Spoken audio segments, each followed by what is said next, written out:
साथियों साथियों आप सभी का स्वागत है अपने educational channel find job education में। देखिए साथियों, आज बात करते हैं एक बहुत ही अच्छी वैकेंसी की, और वो क्या है? कनिष्ठ अनुदेशक की भर्ती। देखिए साथियों, इसको वित्तीय स्वीकृति तकरीबन 2500 पदों पर मिल चुकी है। ठीक है। अब ये भर्ती कब आएगी? तो देखो, अभी लग रही है आचार संहिता। ठीक है। चुनाव से पहले तो कोई वैकेंसी आने वाली है नहीं। दिसंबर में भाई जो भी नई पार्टी आएगी उसको अपनी सत्ता संभालने में 1 महीना तकरीबन लग जाएगा। ठीक है। तो जनवरी में देख लीजिए, जनवरी में वैकेंसी आ सकती है कनिष्ठ अनुदेशक की। तो अपन इस वीडियो में पूरी डिटेल से बात करेंगे कि भाई कौन कौन तो इसके लिए योग्य है, कौन कौन फॉर्म भर सकता है। ठीक है। प्रमोशन किस प्रकार से होते हैं, छुट्टी इसमें कुछ अलग मिलती है या फिर वही मिलती है, भत्ते। ठीक है। इसकी क्या जॉब प्रोफाइल है। ठीक है। जैसे कई वीडियो में बताया गया है कि भाई इनकी कटौती है वो एनपीएस के अकॉर्डिंग हो रही है, लेकिन ये जो सूचना ये गलत है। ठीक है ना, जो आप बताया जा रहा है ये गलत है, क्योंकि ये कनिष्ठ अनुदेशक है, राज्य सरकार की भर्ती है। ठीक है। तो इन पर वही कंडीशन लागू है जो अन्य राज्य सरकार की भर्ती है उन पर लागू है। तो इनको भी वही ओल्ड पेंशन स्कीम का फायदा मिलेगा। ठीक है। पूरी अपन डिटेल से बात करेंगे भाई सैलरी किस प्रकार से मिलेगी। ठीक है। अगर आप पढ़ाई आगे करना चाहते हैं तो फिर इसकी तैयारी करें या फिर ना करें। तो आइए देखते हैं डिटेल से। तो देखिए साथियों, पिछली बार ये 2018 में वैकेंसी आई थी, तकरीबन 402 पोस्टें थी। ठीक है। अब की बार 5 गुना से भी ज़्यादा वैकेंसी आ रही है, 6 गुना वैकेंसी आ रही है 2500 पोस्टों पर, यानी अच्छी वैकेंसी आ रही है। योग्यता की बात करें तो देखो 12वीं पास प्लस में टेक्निकल डिप्लोमा। ठीक है। टेक्निकल डिप्लोमा किस किस का क्या चीज़ है वो देखो बताता हूँ आपको। देखिए साथियों, अब की बार आपके क्या क्या पद रहेंगे इसमें। तो देखो, कनिष्ठ अनुदेशक, computer operator and programming assistant. ठीक है।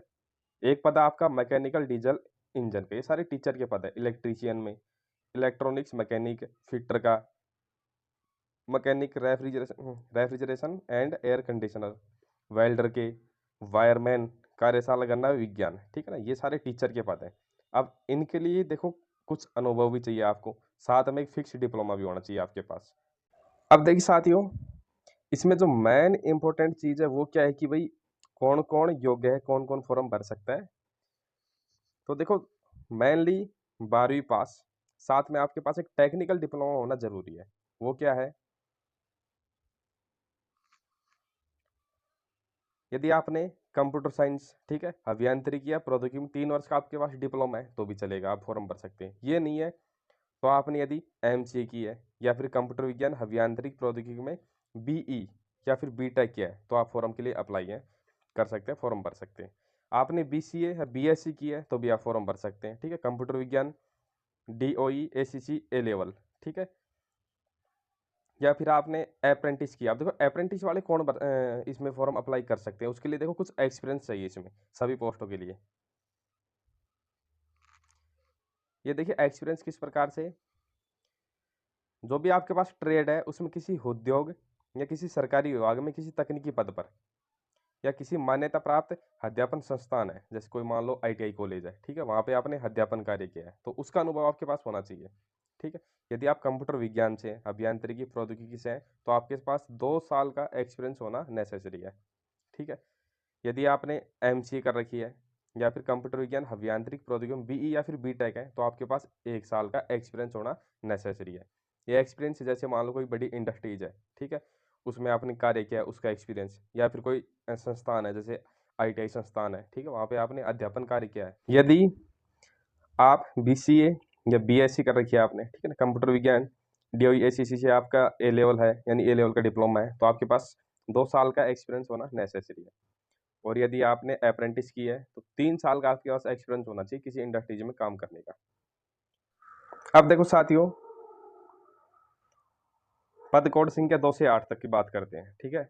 उनके लिए क्या योग्यता है, तो 2 से 8 तक कौन कौन से पद हैं, कौन कौन सी ब्रांच इसमें आती हैं, तो ये देख लीजिए। मैंने आपको अभी स्टार्ट में बताया था।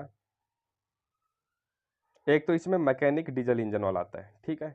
इलेक्ट्रीशियन ये भी इसमें आता है, electronics mechanic, fitter, mechanic refrigeration and air conditioner. ठीक है। वेल्डर और वायरमैन। ठीक है। वायरमैन भी इसी के अंदर आते हैं। अब इनके लिए क्या योग्यता है, तो ये देखिए, पहले तो 12वीं पास, फिर आपने यदि ITI पॉलिटेक्निक कर रखी है, ठीक है ना, जो भी अभियांत्रिक है, प्रौद्योगिकी, इसमें डिप्लोमा, या किसी आपने ट्रेड से, ये देखिए यहाँ पे अभियांत्रिकी या प्रौद्योगिकी शाखा में कोई ट्रेड है ना, ट्रेड से आपके पास राष्ट्रीय ट्रेड का प्रमाण पत्र है, ठीक है, या अप्रेंटिस का प्रमाण पत्र है, वो भी गवर्नमेंट सर्टिफाइड प्रमाण पत्र होना नेसेसरी है। अनुभव की बात करें तो देखिए, यदि आपके पास अभियांत्रिकी या प्रौद्योगिकी डिप्लोमा है तो 2 साल तक आपके पास एक्सपीरियंस होना नेसेसरी है। और यदि आपके पास अप्रेंटिस का, ठीक है, या फिर कोई ट्रेड है उसका प्रमाण पत्र है तो 3 साल का एक्सपीरियंस होना नेसेसरी है। अब बात करें भाई, जो कार्यशाला गन्ना विज्ञान से रिलेटेड है, इस ब्रांच से रिलेटेड जो फॉर्म अप्लाई करना चाहते हैं उनके लिए वो ये भाई 12वीं पास होना नेसेसरी है, साथ में अभियांत्रिकी प्रौद्योगिकी मैकेनिकल इंजीनियर से डिप्लोमा होना नेसेसरी है। और अनुभव की बात करें तो उसको इस ब्रांच में कम से कम 2 साल का एक्सपीरियंस होना नेसेसरी है, यदि उसने किसी इंडस्ट्रीज एरिया में काम किया है, इंडस्ट्रीज में काम किया है, ठीक है ना, या कोई प्राइवेट कॉलेज, ITI कॉलेज उसमें पढ़ाया है, ठीक है, तो 2 साल का उसको कम से कम एक्सपीरियंस होना नेसेसरी है। एक जरूरी चीज आपको और बता देता हूँ, ये देखिए CITS, ये CITS क्या होता है? CTI का ही नाम है, CITS है ना, सेंट्रल ट्रेनिंग इंस्टीट्यूट कोर्स होता है, 1 साल का होता है, ठीक है, यानी एक ट्रेनिंग कोर्स है टीचर के लिए, जो अध्यापक ITI जो सरकारी कॉलेज उसमें पढ़ाते हैं उनके लिए एक ट्रेनिंग कोर्स है, उनको करने के बाद ये लगते हैं, तो इसके अलग से फॉर्म अप्लाई होते हैं, अलग से फॉर्म भरे जाते हैं। जब आप ITI कर लेते हैं उसके बाद आप ये CITS करते हैं, 1 साल कोर्स होता है, ये ट्रेनिंग कोर्स होता है। पद कोड संख्या 2, कनिष्ठ अनुदेशक जो मैकेनिकल डिजाइन इंजन में से है उनके लिए, उनके पास एक लाइसेंस होना जरूरी है। लाइसेंस कौन सा? लाइट नहीं, हैवी मोटर व्हीकल चालक, हैवी लाइसेंस आपके पास होना नेसेसरी है। अब बात करें भाई, जो आपका मेन पॉइंट है, यानी इनको कितनी सैलरी मिलेगी, तो ग्रेड पे 3600, यानी 3rd ग्रेड टीचर है उनके बराबर इनकी सैलरी होती है, लेवल 10 में आते हैं। पे बैंड है इसका 9300 से 34,800। अब देखिए, राजस्थान में आपको पता है कि भाई 2 साल तक फिक्स सैलरी मिलती है, यानी प्रोबेशन पीरियड रहता है, तो प्रोबेशन पीरियड के अंदर आपको 23,700 रुपये फिक्स मिलेंगे, इसमें कुछ कटौतियाँ होंगी। अब देखो, कटौती आपकी ओल्ड पेंशन स्कीम के तहत होगी, अभी फिलहाल OPS में कटौती हो रही है, NPS है और राजस्थान में हट चुका है, ठीक है, अब OPS लागू है, तो OPS के तहत आपके जो GPF है, जनरल प्रोविडेंट फंड है, इसमें आपका 2100 रुपये कटेगा। और जो RGHS है, राजस्थान गवर्नमेंट हेल्थ स्कीम है, इसमें 440 रुपये कटेंगे। तो कटने के बाद आपको इन हैंड सैलरी मिलेगी 21,160 रुपये फिक्स मिलेगी 2 साल तक। अब इन 2 साल में आपको दीपावली का बोनस हुआ, ठीक है ना, ये कुछ नहीं मिलेगा, नहीं कोई अलग से कोई भत्ता मिलता है, सिटी अलाउंस मिलता है, वो भी नहीं मिलेगा। जब आपका 2 साल कंप्लीट हो जाएगा तब आपकी बेसिक भी हो जाएगी 33,800 रुपये, ठीक है। DA आपको, अभी DA 42% चल रहा है आज के दिन, लेकिन सेंटर में घोषणा हो चुकी है कि भाई DA 4% बढ़ चुका है, यानी 46% हो चुका है। तो राजस्थान में भी अब 2-4 दिन में घोषणा होने वाली है, DA 46% हो जाएगा। ये DA बढ़ रहा है जुलाई का।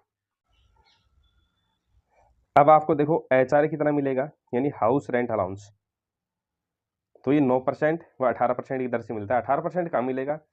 जो वाई कैटेगरी की सिटी है, यानी जयपुर है, जोधपुर है, बीकानेर, अजमेर है, कोटा, इसका जो सिटी एरिया है ना, वहाँ पे मिलेगा आपको 18% HRA। बाकी सभी जगह, इन 5 जिलों को छोड़कर आपको HRA मिलेगा 9%। जहाँ पर 18% HRA मिलेगा वहाँ पर आपको 1,000 रुपये अलग से सिटी अलाउंस भी मिलेगा।